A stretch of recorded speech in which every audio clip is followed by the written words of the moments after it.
Vamos con la clase de flor. Bien, acá ya cambiamos, ya cuando hablamos de flor no hablamos de un órgano como raíz, tallo y hoja, sino que hablamos de una estructura. ¿Por qué una estructura?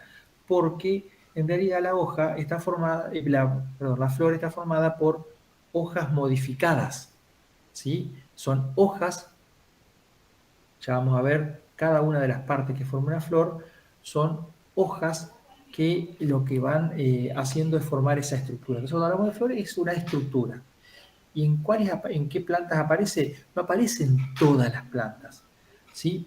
No, acá no podemos hablar que es una estructura de las plantas superiores, porque por ejemplo los pinos no tienen flor, o sea, todo el gran grupo de las gimnospermas no van a tener flor. La flor es por concepto, la flor es una estructura de las angiospermas, las plantas con flor, monocotiledóneas y dicotiledóneas. La función de de la flor es la formación de gametas, ¿sí? La formación de gametas, que son las células responsables de la reproducción sexual. O sea, dentro de la flor se van a formar las gametas masculinas, las gametas femeninas, que después cuando se unan van a terminar formando un embrión que va a ser el resultado de esa fecundación, de esa reproducción sexual. Habíamos visto hasta ahora que a través de raíces, de hojas, de tallos, podíamos reproducir las plantas, pero una reproducción asexual. Esto quiere decir que las plantas que obteníamos eran exactamente iguales a las plantas madre. Si yo saco un esqueje de rosa, lo planto, echa raíz y tengo una rosa, esa rosa va a ser una fotocopia de la planta de donde yo saqué la rama. Exactamente igual. Va a ser un clon. Pero en cambio, cuando hay reproducción sexual, vamos a tener una planta que va a ser, ni siquiera va a ser mitad madre y mitad padre, porque también en la reproducción sexual, y es un tema que podríamos hablar en otro momento, pero hay en la formación de gametas toda una recombinación de la información genética que hace que los hijos puedan salir parecidos al padre o parecidos a la madre, o una mezcla de los dos, ¿sí? Porque hay mezcla de información. Entonces, lo bueno de la reproducción sexual es que lo malo es que no vamos a obtener individuos iguales a los que queríamos. Por ahí yo estoy sembrando semillas de una rosa, la rosa tiene semillas, de una rosa de flores blancas, hermosas, grandotas, y después termino teniendo flores blancas chiquitas, flores blancas más bonitas o menos bonitas, o incluso flores de otro color, porque esa es la desventaja. Pero la ventaja es que se genera eso que se llama variabilidad genética, que hace que todos los individuos que se obtienen por reproducción sexual sean distintos. Y al ser distintos, me va a dar una gran cantidad de ventajas que los seres vivos han utilizado a lo largo de su evolución justamente para sobrevivir. ¿Sí? Si todas las plantas fueran exactamente iguales, cualquier enfermedad, cualquier problema climático haría que se murieran todas, porque no habría ninguna que resistiera. En cambio, al haber variabilidad, siempre alguna va a sobrevivir, va a ser resistente. Entonces, eso es lo bueno de la reproducción sexual. Y en el caso de la flor, es la que se encarga de producir esas gametas masculinas y femeninas. Una flor consta de 4 o 5 zonas o ciclos, ¿sí? Zonas o ciclos. ¿Por qué? Porque va a tener la flor, podríamos asimilarla a un tallito, a una ramita corta, ¿sí? Una ramita corta. Un braquiblasto, ¿se acuerdan de los braquiblastos que vimos en los tipos de rama? Bueno, a un braquiblasto. Es una ramita corta. Y en cada nudito van a ir apareciendo hojitas, que son estas hojas modificadas. Vamos a tener un ciclo o un nudo que va a estar representado por la corola, por el cáliz, más arriba la corola, cáliz y corola son las partes más vistosas, que son los verticilos. Cada una de estos flores que aparecen por cada nudito se llaman verticilos. Estos verticilos van a ser de protección. El cáliz y la corola o son de protección de los otros dos verticilos que son los fértiles, los que producen las gametas, o son para atraer polinizadores, porque hay plantas que necesitan que las gametas masculinas que están adentro del polen vayan hasta el ovario, hasta el pistilo de otra flor, incluso de otra planta, para que se pueda producir la reproducción.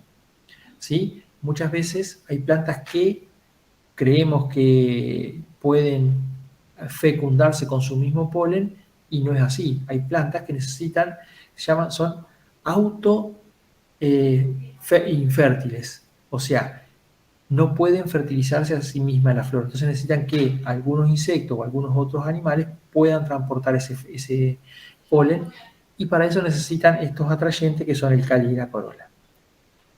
Por arriba y más hacia adentro van a quedar los dos verticilos fértiles, que primero está el verticilo masculino, que son los estambres, el androceo, y el femenino, que es el gineceo, que está, o pistilo, como se lo conoce comúnmente, y estas son las 4 partes. Yo dije 5, bueno, puede en algunas especies, en alguna familia, haber dos ciclos de cáliz, en otro puede haber 2 ciclos de corola, a veces puede haber 2 ciclos de estambres, ¿sí? Y de esta forma tenemos esos 4 o 5, ¿sí? Una flor puede tener los 4 ciclos, cáliz, corola, androceo y gineceo, o puede faltarle alguno, puede faltarle uno, pueden faltarle 2, o incluso puede faltarle 3, como 3. Y sí, hay flores que lo único que tienen son estambres. El cáliz, que es la parte generalmente verde, está formada por hojitas modificadas que se llaman sépalos. El cáliz está formado por sépalos. La corola, que es la parte colorida generalmente, está formado por partes que se llaman pétalos. El androceo, que es la parte masculina, dijimos, está formado por partes que se llaman estambres. Son esos palitos con una pelotita de arriba, generalmente amarilla, ¿sí? La pelotita amarilla se llama antera, el palito se llama filamento, y filamento y antero forma un estambre. El conjunto de estambres forma el androceo. Y después, que generalmente tiene forma de botellita, aparece la parte femenina, que es el gineceo. Que el gineceo está formado por hojitas modificadas que se unen y forman esa especie de botellita que se llaman carpelos. ¿Sí? O sea, fíjense, no podemos hablar de un órgano porque tenemos hojas modificadas que son los sépalos, hojas modificadas que son los pétalos, hojas modificadas. ¿El estambre es una hoja? Sí, el estambre es una hoja modificada. ¿Sí? Y hojas modificadas que van a unirse para formar esta botellita que es el gineceo. Fíjense que acá, ese era un esquema, ¿no? Un dibujo, pero acá tenemos, por ejemplo, la llamarada, que esto es la vignonia anaranjada, la vignonia roja, donde tenemos el cáliz chiquitito acá verde, con las hojitas unidas, está formado por 5 hojitas, pero están unidas, forman como una copita. La corola, que está formada por sus pétalos. Acá en esta llamarada tenemos entonces cáliz, corola, y tenemos los estambres. Fíjense, acá aparecen los estambres, en este caso la antera es de color violeta, los filamentos sí son rojos, están acá, y por el medio viene el estigma, que fíjense que acá no tiene tanta forma de botellita, pero aparece como un palito largo. ¿Sí? Entonces tenemos todas las partes de una flor. Esta es una flor que está completa, tiene todas sus partes. Cáliz, corola, androceo y gineceo. Sépalos, pétalos, estambres y los carpelos que forman el gineceo. Y el palito, algunas flores pueden no tenerla, el palito que une toda la flor. Acá abajo vamos a tener ese braquiblasto, que yo le decía, ese tallito corto se llama receptáculo. Y vamos a tener un palito que la puede unir a la planta, al tallo, que se llama pedicelo. ¿Sí? Flores pediceladas, fíjense que cómo empieza a cambiar. En la hoja era pecíolo, acá es pedicelo.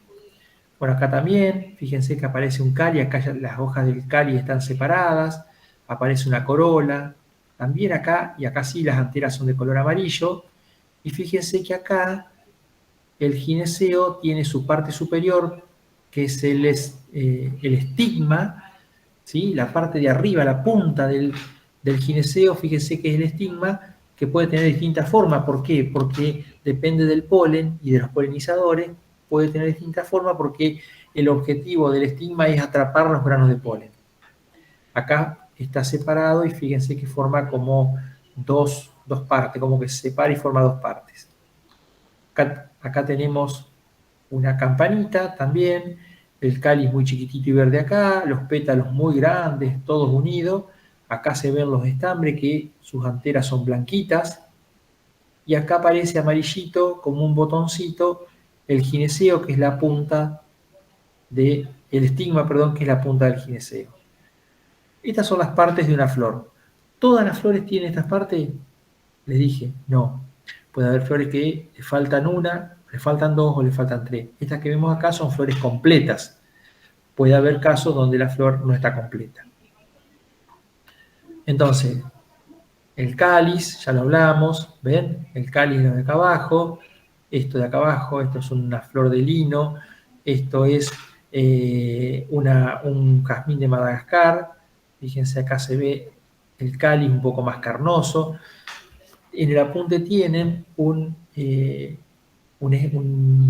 foto, un esquema, donde aparecen distintas formas con sus nombres de cáliz. Vamos a ver que hay distintos nombres. Si ustedes cuando describan la planta completa, el trabajo práctico número 4, que lo vamos a explicar después si tenemos tiempo en la próxima clase, pueden explicar o pueden simplemente describir lo que vean. Ese es el cáliz, ¿sí? En algunos casos puede aparecer, que es típico de una familia de plantas que son las malváceas. Las malváceas tenemos la rosa cinesia, los farolitos, los abutilon y el algodón, dentro de las plantas cultivadas como de interés industrial, aparece un primer cáliz que se llama calículo, que es un cáliz más chiquito. Por eso le decía que puede haber 4 o 5, ¿ves? Acá estas hojitas que aparecen acá son los sépalos del calículo y este es el cáliz verdadero. Y acá aparece la corola. En otras especies, como el caso de la familia de las compuestas son todas las margaritas, los girasoles, las cimias, los cosmos, que hacen que aparece esa tortita, que ya vamos a ver qué es. La flor, el cáliz, en realidad aparece como un conjunto de pelos.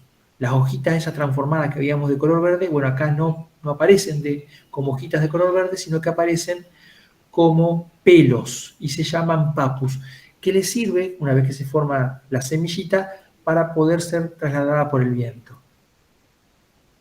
Bueno, la corola también, les decía, tenemos los pétalos que pueden tener distintas formas. Algunos pétalos tienen como un palito que se llama uña y que es lo que lo une, ¿sí? Es una parte más ensanchada, una parte más fina que es la uña. En algunos casos el cáliz puede ser incluso más grande que la corola. Fíjense, estas hojas blancas que aparecen acá es el cáliz y estas hojas amarillas son los pétalos de la corola. ¿Sí? Tanto los pétalos de la corola como los sépalos del cáliz pueden estar unidos o separados. Acá están totalmente separados, pero pueden estar unidos como acá, fíjense. Forman toda una sola estructura. Sabemos que son 5 en el jazmín de Madagascar porque nos aparecen las 5 puntas arriba, pero después forman todo como una copita. Lo mismo acá en la flor ojo de poeta, están unidos y si yo quisiera separarlos los tendría que romper. Bien, es lo que decía, el pétalo puede tener una uña y una lámina o puede ser todo una sola lámina. Recuerden que es una hoja y que esto sería el pecíolo y esto sería la lámina. Fíjense acá, en algunos lirios o narcisos, puede aparecer acá abajo. En este caso el cáliz y la corola tienen el mismo color. Estos son los sépalos y estos son los pétalos. Son iguales, no se pueden diferenciar en la estructura, salvo que unos van a estar más abajo que otros. Entonces tienen cáliz, corola y tienen una estructura que se llama paracorola. Fíjense que acá también tenemos 5 ciclos y no 4. Cáliz, corola, paracorola, androceo y gineceo. ¿Sí? Bueno, todas estas cosas nos van a servir después, más adelante, para poder diferenciar especies. Tiene paracorola, es una familia. No tiene paracorola, es otra familia. Tiene 5 pétalos unidos, es una familia. Tiene 5 pétalos libres, es otra familia. Todo eso son caracteres diagnósticos que nos van a permitir diferenciar especies y, antes de especies, grandes familias, para poder saber dónde estamos ubicados. Porque no es lo mismo una malvácea que una rosácea. Tienen requerimientos distintos, tienen tipos de reproducción distintos, tienen manejos distintos. Bueno, vieron que acá yo le dije cáliz y corola son iguales. Bueno, cuando cáliz y corola se pueden diferenciar muy bien, hablamos de perianto. ¿Sí? Cáliz y corola bien diferenciados. Pero cuando son iguales, hablamos de perigonio. ¿Está? Otra vez, hay plantas con perigonio y plantas con perianto. Bien, pasamos al otro ciclo, que es el androceo, que es la parte masculina, la parte, el verticilo sexual masculino, que va a producir polen. El polen adentro tiene las gametas, ¿sí? El polen son como las células o las estructuras que nos van a transportar la información genética del padre o la parte paterna dentro de la gameta. Y como les decía, vamos a tener una parte que es la antera, que es la parte de arriba donde va a estar el polen, y un palito que se llama filamento. Vamos a ver, y esto se los dejo para que lo vean todos ustedes tranquilos, lo voy a pasar muy rápido, que los estambres pueden organizarse de distintas formas, y eso también es un carácter diagnóstico para diferenciar familias, de acuerdo a qué forma tienen y cómo se ordenan sus estambres. Entonces vamos a tener estambres tetradínamos, donde tenemos 2 estambres con los filamentos cortitos y 2 estambres con los filamentos largos. Esto es típico de la familia Bignoniacea. Todas las bignonias, el jacarandá, son bignoniáceas. Otros que vamos a tener 2 estambres cortitos y 4 más largos, 2 cortitos que aparece uno por acá y otro por acá atrás. Estambre tetradínamo, fíjense que están 4 largos, 4 estambres con filamentos largos y 2 con filamentos cortos. Esto es típico de la familia me sale apiácea, brasicáceas. Las brasicáceas que son, o crucíferas, como se dice comúnmente, que nosotros acá tenemos los aliso, el alelí dentro de nuestras plantas ornamentales. Y después aparecen, así como los pétalos podían estar libres o unidos, y los sépalos lo mismo, las anteras de los estambres también pueden estar unidas formando un tubito. Si ustedes rompen el tubito de la rosa cinesia, por adentro del tubito va el gineceo que aparece acá arriba como una estrellita de 5 puntas. Todas las otras son los filamentos de las anteras de todos los estambres que se unen formando un tubito. Como se unen todos formando una sola estructura, se llama estambre monadelfo. Típico, como les decía, entre otras cosas, otro carácter diagnóstico de las malváceas. Si ustedes se fijan, acá se ve el calículo. ¿Ven acá estas hojitas que se ven acá? Chiquititas son el calículo, el cáliz y androceo monadelfo. Esto es una malvácea, no hay dudas. Las fabáceas, ¿sí?, las leguminosas, también sus filamentos se unen formando 2 grupos. En realidad es un grupo de 9 estambres todos unidos por su filamento y uno solito acá que queda solito, por eso son dos grupos. Y esto que aparece en el medio es el gineceo. Otra vez, otro carácter diagnóstico, esto es un androceo diadelfo. Tenemos estambres poliadelfos donde se unen los filamentos en varios grupos, sinanterio donde lo que se unen son las anteras y no los filamentos, ¿sí? Y hay otros más que no vale la pena por ahora nombrarlos. Bueno, y el gineceo es esa copita, esa botellita, ese tubito, que adentro va a formar, va a tener primero los óvulos y después adentro se va a transformar ese gineceo en el fruto y adentro va a tener las semillas, ¿sí? Este gineceo puede ser gamocarpelar y mantener todas sus hojitas unidas hasta que madure y forma el fruto, o puede ser dialicarpelar, o sea que se produce la fecundación y después se empiezan a separar las hojitas y cada hojita forma un fruto separado. Lo vamos a ver después cuando veamos fruto, pero la cosa sería más o menos así. Fíjense, acá la botellita se mantiene unido, ¿sí? Esto mantiene unido, pero después se va a terminar separando y en este caso se mantiene unido siempre.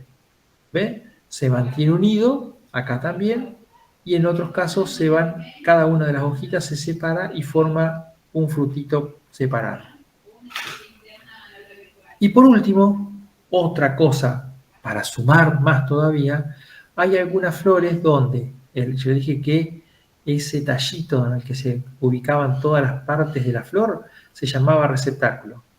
En algunos casos el gineceo, la parte femenina, queda por arriba del receptáculo. En otros casos el receptáculo crece un poquito y lo empieza a envolver un poquito. Y en otros casos lo envuelve completamente y solamente queda la puntita fuera de esa envoltura que se llama hipanto. Esto me da origen a 3 tipos de flores: ovario súpero, ovario semínfero y ovario ínfero. Pero otro carácter de diagnóstico. Si yo cuando miro la flor veo que puedo ver todo ese ovario, que es la parte engrosada del gineceo, puedo ver todo el gineceo, ¿ve? Miro la flor y veo que está por arriba de todo, bien por arriba del gineceo, es ovario súpero. Si no lo empiezo a ver y empiezo a ver que está envuelto en el receptáculo y queda metido adentro, es un ovario ínfero. Fíjense, en la tuna se ve muy bien. Todo esto fue el receptáculo que envolvió el ovario que quedó adentro. Y por arriba van a salir el resto de las hojas modificadas, que son en este caso los sépalos chiquititos y los pétalos bien grandes. Ovario ínfero. Bien, esto ya lo vimos. Las plantas pueden tener un solo sexo o los dos, ¿sí? Y incluso puede haber, en algunos casos, plantas donde tenga en la misma planta flores femeninas y flores masculinas, o incluso que haya flores femeninas en una planta, plantas femeninas, y en otras flores masculinas. Un caso muy típico de esto, plantas macho y plantas hembra, es el ombú. El ombú tenemos ombúes machos y ombúes hembra. Tenemos los sauces lo mismo y los álamos también. Álamos y sauces macho y álamos y sauces hembras. Y esto es lo que yo les decía, fíjense el caso de los sauces. Este es un sauce femenino, una flor femenina de sauce. En realidad es una inflorescencia, un conjunto de flores. Cada una de las florcitas lo único que produce es la parte, el gineceo. No tiene ni cáliz, ni corola, no tiene pétalos, no tiene sépalos, no tiene estambres. Y esto es una flor, una inflorescencia masculina. Y fíjense, esto es esto es un álamo, una especie de álamo o una especie de un salis, no me acuerdo cuál que, sí, un salis, un sauce, que ha florecido con todas flores masculinas, ¿sí? Entonces tenemos árboles que solamente producen flores femeninas y árboles que solamente producen flores masculinas. Tenemos sauces macho y sauces hembra. Bueno, el caso más típico de parte masculina y parte femenina es el maíz. El maíz, la parte de arriba es masculina y los choclos son femeninos. Bueno, bueno, después podemos hablar de la simetría floral. Hay flores que son simétricas en varias formas. Fíjense, la flor de zapallo, si yo corto por acá, las dos partes son simétricas. Si corto por acá, las dos partes también. Pero en cambio, por ejemplo, en el ceibo tenemos una sola forma de que sea simétrica. Si corto por acá, estas dos partes son simétricas, pero si corto acá, la parte que me queda arriba no tiene nada que ver con la de abajo. Y en otros casos, como la chira, pase por donde corte, las dos mitades son totalmente distintas. Así que bueno,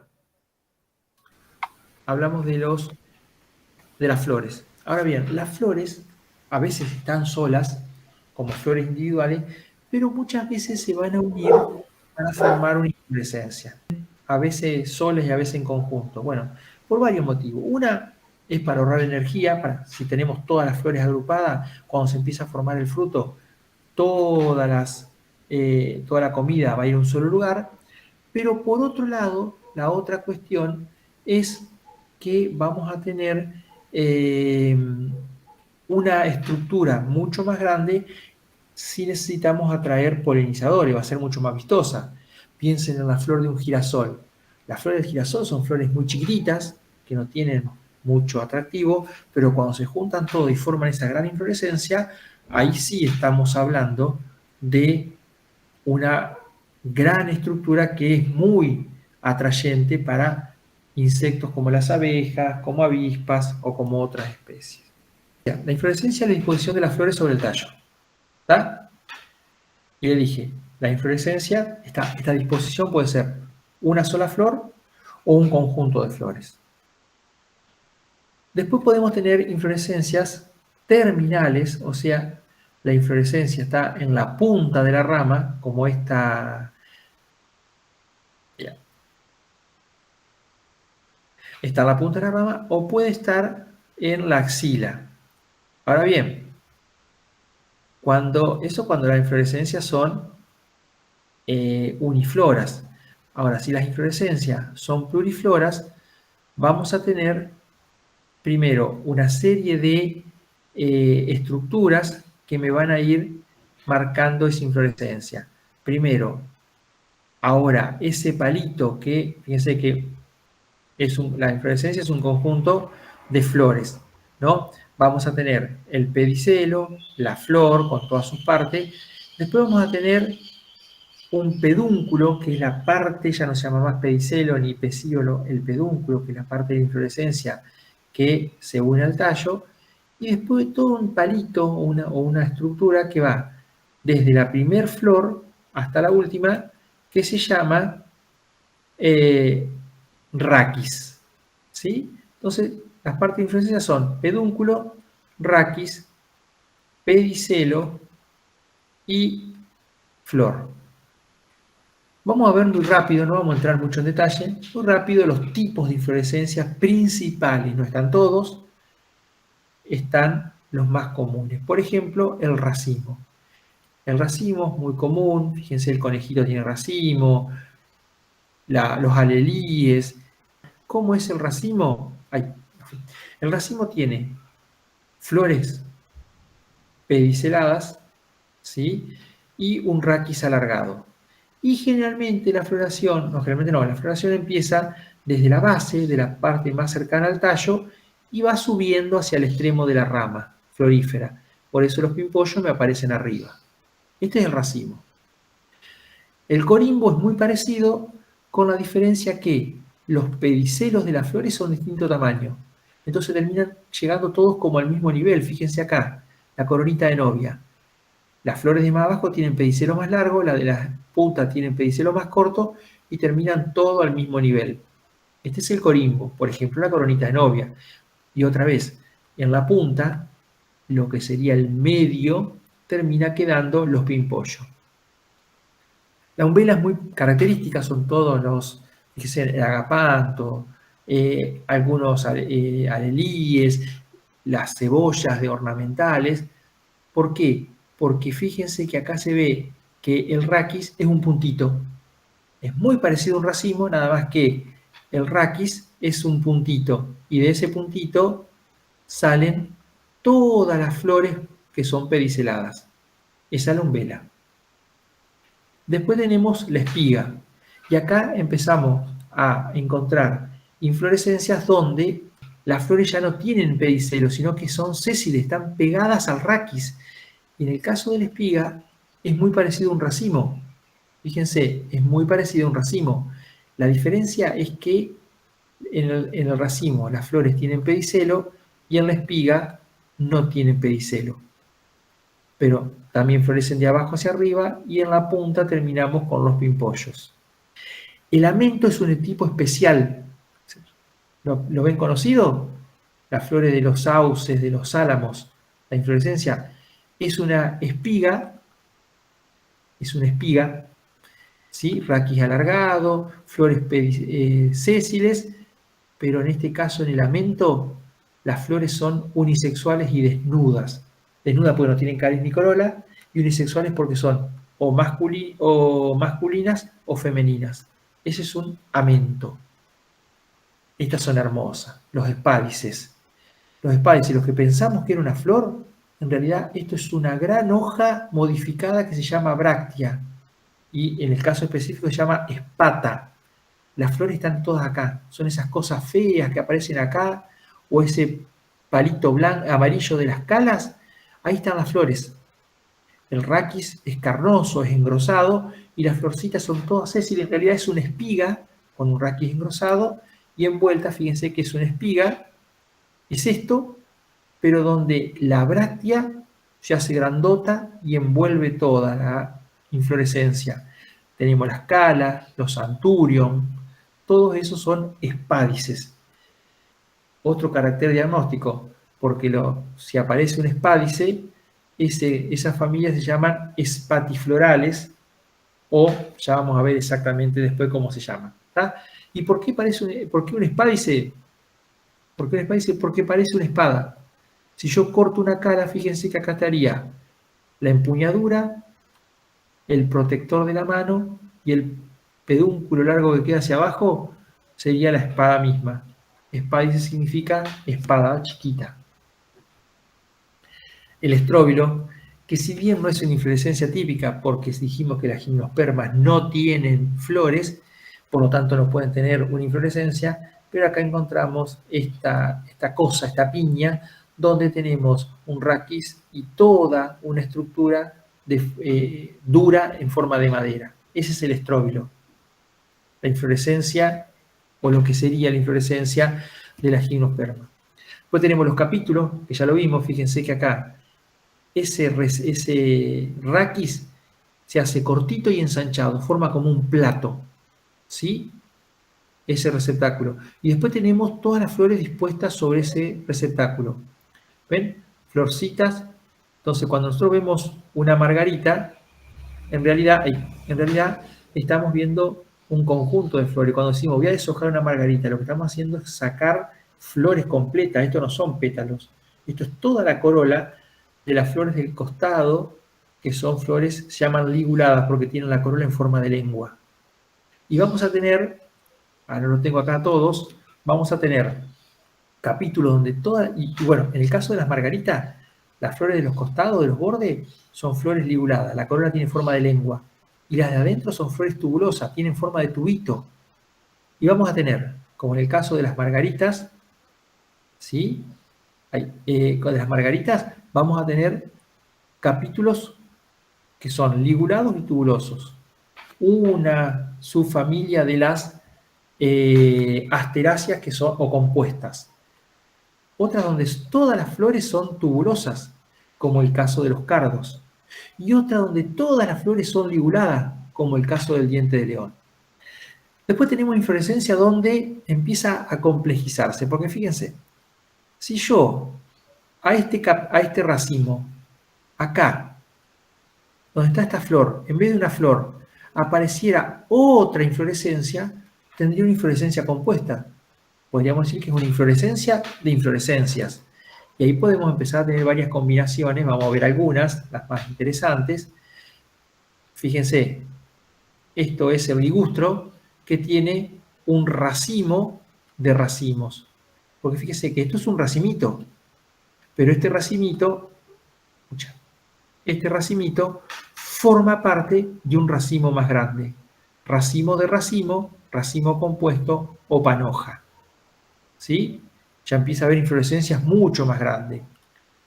La umbela, que habíamos visto en el agapanto, pero hay un grupo de plantas, un grupo de plantas que son las apiáceas o umbelíferas, donde su inflorescencia es una umbela que en vez de tener florcitas tiene otras umbelas más chiquititas. Umbela de umbela o umbela compuesta. Bueno, después todas las gramíneas empiezan a tener racimo de espiguilla, esa inflorescencia que vimos medio rara, panoja de espiguillas, laxa o contraída. Después tenemos otras inflorescencias un poco más raras donde, ¿se acuerdan que todas las que vimos acá florecían desde la parte baja de la inflorescencia hacia arriba? Bueno, tenemos todo otro grupo donde las inflorescencias terminan en una flor y florecen para abajo. Si terminan en una sola flor y empiezan a florecer para abajo, son monocasios. Podemos tener helicoides porque abre una flor arriba y después empiezan a abrir hacia abajo, una hacia cada lado, forman como una hélice. Escorpioide porque abre una y después para abajo va abriendo otra, pero siempre para el mismo lado y terminan formando como una colita de escorpión. En otros casos donde abre una flor arriba, los jazmines, y después hacia abajo abren una hacia cada lado, o sea, dos. Una y después dos. Esa ramificación de abajo termina en una y hacia abajo dos. O sea, son dicasios o cima dicotómica, típico de los jazmines. Y después tenemos el caso de el malbón, que es una cima umbeliforme. Y ustedes miran, pero pará, esto es una umbela. Tenemos un pedúnculo, flores pediceladas y el raquis es cortito. Sí, pero si nos fijamos bien en una umbela, como la umbela abre de afuera hacia adentro, los pimpollos me quedan adentro. Allá.